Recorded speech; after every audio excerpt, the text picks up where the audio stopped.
Alright, ladies and gentlemen, welcome back to another episode of the Inner Monolog. With me are my usual suspects. I got Jose, Marcus, and Julio. Say what's up, guys. Yo, what up? What's happening? Alright, so I guess for this time around, we're going to be doing a quick rundown of DC Comics. Yeah, so as you know, DC's been struggling with their cinematic universe. They've seen some positivity with what else is new and whatnot. But Ezra Miller, the star who plays Flash, is currently he had an incident in Hawaii that took place in a karaoke bar that later trickled down into some young couple's house. Got arrested for it, was released, but now Warner Brothers are wondering whether or not they want to keep him as the Flash. And to be honest, his movie was supposed to be coming out too, so I'm not sure. I'm pretty sure they're not gonna recast him and then do reshoots, because that'll literally fuck up their bottom line. And that's expensive. Yeah. And on top of that, I mean, this was supposed to be the rebranding of the franchise to, propel them from the shithole that they got themselves in. So my question is, should they keep Ezra Miller, or should they just find a new Flash? I said they go with the CW Flash. Yeah, I thought the same thing, dude. Grant Gustin. Yeah, he does a great job. I mean, because Ezra Miller, I think in the Snyder Cut, more so than the original cut, did the Flash justice. I think he had good time jokes and still had some of that energy of Flash, but it's not like he's the Flash. I think he could be recast with someone else that could do just as good of a job, if not better. And to be honest, I feel like he hasn't had enough time to actually resonate with the character, so he can actually find his version of the Flash. And I felt like the Flash movie would have maybe given him the opportunity to get more experience as a character, to kind of solidify his standing when it comes to being that character. Because I can think of a multitude of different people who could play Barry Allen. Well, besides the actual cameos that he did on all the movies, he did have his own standalone series on Netflix. Oh, was he going to have one? Yeah, no, he was the Flash on the Netflix series, right? There was a Netflix series for the Flash? Yes. No, you're talking about the CW that was on Netflix for a while? It might be, but it was like 2, 3. Isn't that the same guy? Except in the picture, he just... No, this is a different guy. So this is the guy you're thinking about is Grant Gustin. Let me Google this real quick, because in the picture that I saw, he definitely looked like the same guy, except he just... And that's... So he did make an appearance. Both Flashes were on, what was it, Infinite Crisis? Yeah, that definitely would prove your point, Jose. That, see? I was gonna say, if they look alike, can't tell them apart already, might as well. Well, when you put the mask on, you're only seeing the mouth. Yeah, I don't know about that one. I can totally tell the difference. There are certain facial features that are just a little bit different. Plus, the suit. And isn't there going to be there is a new Batman now, right? Because we had Ben Affleck as a Batman. Yeah, and we got true. Pattinson as Batman. I went to go see it, and it was all right. Was it? Can you shut up? He definitely maintained a sense of intimidation throughout the entire movie. That was awesome. But there were some bits that kind of bothered me about it. One, he didn't stop the Riddler at all. The police were the ones that caught him. And to be honest, he didn't even really get caught. He let himself be caught. So the Batman didn't really do anything. He didn't save the city because his dude's plan still kind of went through. Yeah, they failed in killing some people, but ultimately his plan still succeeded. That's not exactly what you expect from Batman. Actually, that is exactly what I expect from Batman. Jesus. So should I? I'm sorry to say, Batman does not save his city. The Joker does. That man perpetuates the crime that continues to happen. Facts. He can do more. He can do more good for Gotham as Bruce Wayne than he could as Batman. Batman runs around creating more business for himself. Yep. That's The true. hospitals, the orphanages, and he's booting the shit out of these damn people. They're becoming orphans. And- People in the hospital. And Owns no- construction companies. All the construction, nothing like Wayne Industries to go build that fucking building he just knocked down. Perfect business plan. Imagine the fucking bad stamps that'll probably come in the sideways saying, "Batman is the greatest detective ever." No, he's not. Tim Drake is a better detective than him. Fucking Nightwing was a better Batman than him, for fuck's sake. Oh, hell yeah. He literally dressed up like Batman for 2 fucking movies, and Gotham was even better than it was when Bruce was running around as the Cape Crusader, so you can't tell me shit. They used to call Julio the Rape Crusader. And The what? The what, you motherfucker? I remember that. No. It was a long time ago. It was that summer. Oh my god. It was the summer of 07. How did I forget that? Yeah. Oh my god. I'm fucking with you, Julio. Nobody ever called him the Rape Crusader. I'm just joking, guys. That's when Flow Rider get low. He is seething right now.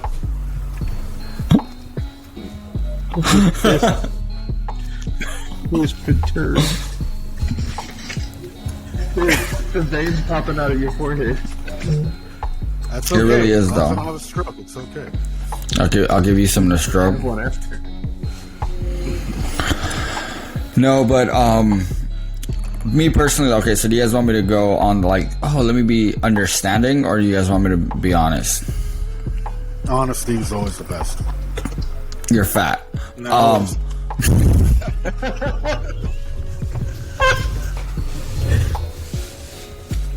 No, but really, I personally think that he should be recasted. I feel like I don't know whether he's having some kind of like mental breakdown because of all the work that he's been doing recently, but I think that or even worse than a mental breakdown, he's letting the fame and the money get to his head, and he's just starting to do whatever he wants based on the fact that he has the money to get away with it.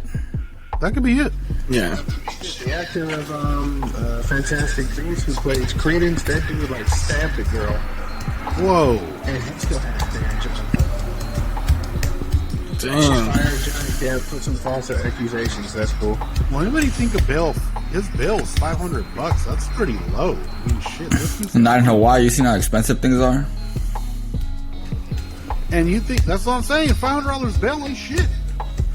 You know how hard it is to get $500 in Hawaii. And he's It's got Hawaii, money. Julio. That's what I'm saying. His bail should have been higher.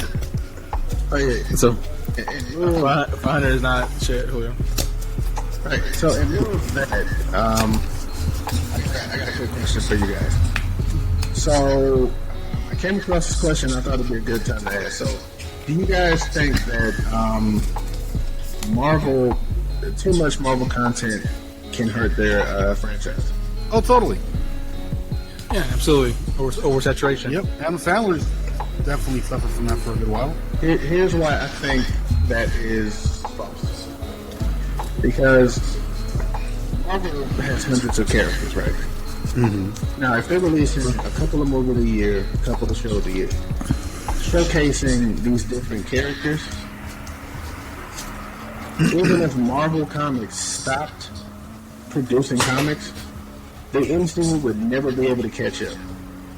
And introducing these different characters with different backstories and like different encounters and whatnot, I can see how people can get tired of the superhero aspect of it, but if you still can work a good story out of it, it wouldn't get that old. See, Look at The Simpsons. I'm with the guys. I would have to disagree because I think there are certain key superheroes, right? Like for example, even now with Moon Knight, how many people Right. actually know about Moon Knight? Not a fucking lot. Yeah, so unless you're actually invested into like reading comic books and following the Marvel universe, like you have no reason to even watch that show. True. Well, other than the fact that it's new, you don't know nothing about it, so you want to find out about it. How many people do that these days, bro? Let's be real. Not a Good lot. point. Good point. Most You- people go with what they know. You're right. They'll probably Google something, search it before they watch it. And the Go off stupid shit that. about that is you can Google search a character, that's fine, but if you don't actually know shit about it, you can't really truly understand it. I'm honestly surprised that he's even one of the characters that they decided to go with, considering the fact that he's a character that generally suffers from mental illness. Yeah. You know what I mean? The actor admitted that one of his personas is autistic, so now they have one of the first autistic superheroes to show up on the TV screen. That's don't get me wrong, I'm all for like being inclusive and shit like that, but that's why I hate Disney having bought Marvel. When Disney bought Marvel, they spent too much time trying to be inclusive. Like, so for example, in that movie with Thanos, in Endgames, did we really need that fight scene when it was all women? Yeah, see that one. The only, That took me out of the element. Hold on. The only reason they did that was because you remember in Infinity War, Black Widow, Okoye, and Scarlet Witch fought together that one time for 3-woman team against that one chick. Everybody fucking loved that shit so much that these idiots thought, oh, let's take it up a notch. Let's involve all of the superwomen in like this really forced and uncoordinated. Like, first of all, most of these women don't even know each other. But Never met. It's the first time they've ever met. You know nothing about them. How they're gonna team up and coordinate like they've been fighting for like. Yeah, out of a sudden they all know each other's strengths and weaknesses and know how to like how to work with each other. Don't get me wrong. I'm all for like if it's organic, that's fine. But when it feels forced, it just diminishes the entire experience. and that's how I feel about Marvel being in the Disney, like under Disney. Disney has been forcing a lot of things. And it reflects in the numbers. Like if we look at 2021, you had Shang-Li, you had Black Widow, you had Eternals. All three of those are probably the lowest grossing in the box office out of all the 27 films. That's true. I think the only one that did worse than that is the Incredible Hulk back in 2008, and then Captain America: The First Avenger. Yeah, but that wasn't garbage though. That Incredible Hulk, they should have redid that shit. For That's real? what I'm saying. Like when something that's garbage is doing what your new numbers are doing, people might be tired of the same formula. Hey, that's crazy though, because I honestly think the 2008 Incredible Hulk had a better storyline than the one with the Abomination. Yeah. That is the one we're talking about, right? Because the only other Incredible Hulk movie I can think of is the one that came out in like 2003. Oh, is that it? Okay, so that's the one I'm thinking about. The one. That's the one where they shot a clip of that in my grandma's neighborhood. Okay, so the first Hulk movie where it's just the Hulk and it takes place in San Francisco and all that shit. That had a way better storyline. Yeah, it did. Than the one with the Abomination. And it stuck. It didn't stick 100% to the comics, but it was close enough. That whatever the fuck they made into that was a shit show. Also, I do love Abomination. That was it. I do love how we made our way to Marvel, although we're talking about a DC story. That just goes to show you how much you see. Oh man, not that much. No, see, I don't even. That's the thing. Like, even when it comes to DC stuff, like, there's some enjoyable. Like the first Suicide Squad movie, fucking awesome. It's enjoyable. Yeah, totally, yeah. I actually liked it. I like that. And Aquaman, fucking chef's kiss. The Wonder Woman, the first movie, amazing. I don't know what the fuck they were thinking with the second one. Nah, bro, I actually like Wonder Woman 1984. That's the one you're talking about, right? Yeah, I did. that's fine. I did. So it was basically the part where they fucked up is maybe that one should have came out first, in the sense that Wonder Woman 1984 was basically Captain America's the first Avenger movie. Yeah. You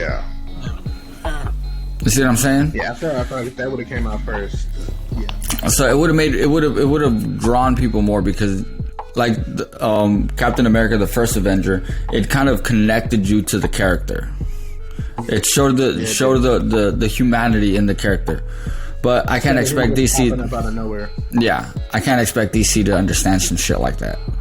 Yeah, but the thing with DC is I know that a majority of the time that they release a movie is because they're trying to keep up with Marvel. In fact, like they fast track a lot of their movies, and it shows in the movies themselves. Because they're trying to get the Justice League. Because we saw fucking Superman versus Batman versus Superman. That was god awful. Dude, that Jared Leto Joker though is fucking nice. Actually, yeah, I fucking love that shit. The Jared Leto Joker is fucking nice.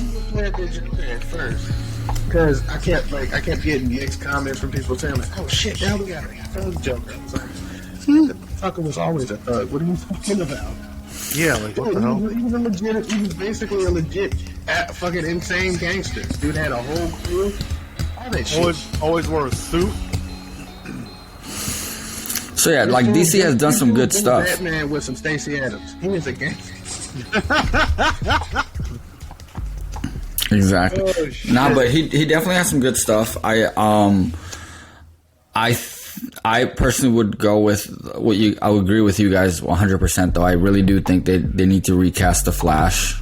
I don't think that Miller actually had long enough a time playing the character for us to grow an attachment to him as the character. Like, a recasting wouldn't really hurt him at all, to be honest. Especially amid this backlash over it.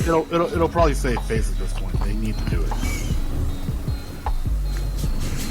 Because according to this, he was basically arrested for disorderly conduct and harassment. And then the couple. As a Flash. Hey, bro, that'd be tight. That'd be tight. I'd watch that. I'm not gonna lie. After Transformers, we're good. Yeah, seriously. Alright, Daniel Radcliffe. Damn. It's already squashed for damn Wolverine fucking rumors that he started. What's the skinny kid from Superbad called? I get when you get tired of people asking if you're going to like down the fucking claws and you just Fuck that. toss out some shit. McLovin. Fuck it. McLovin for the Flash. Hey, hell yeah! I like to see that actually. That shit would be fucking hilarious. Josh from Drake and Josh. McLovin for life.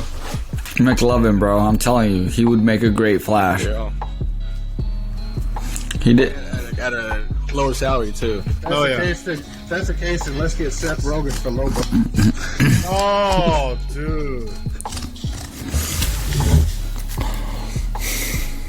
Morgan wants to play him. See Who? that? Are we starting Jeffrey Dean rumors? Morgan? Wesley Snipes as the Flash. Hey, that's what you said last week for a character. Black Flash? I'll take Reverse Flash. Flash. Blackout. Olympic sprinter Usain Bolt. You guys know?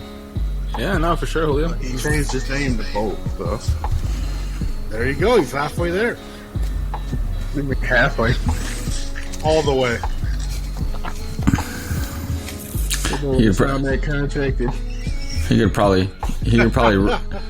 He'd probably run in the opposite direction of the Earth spins fast enough to find his dad.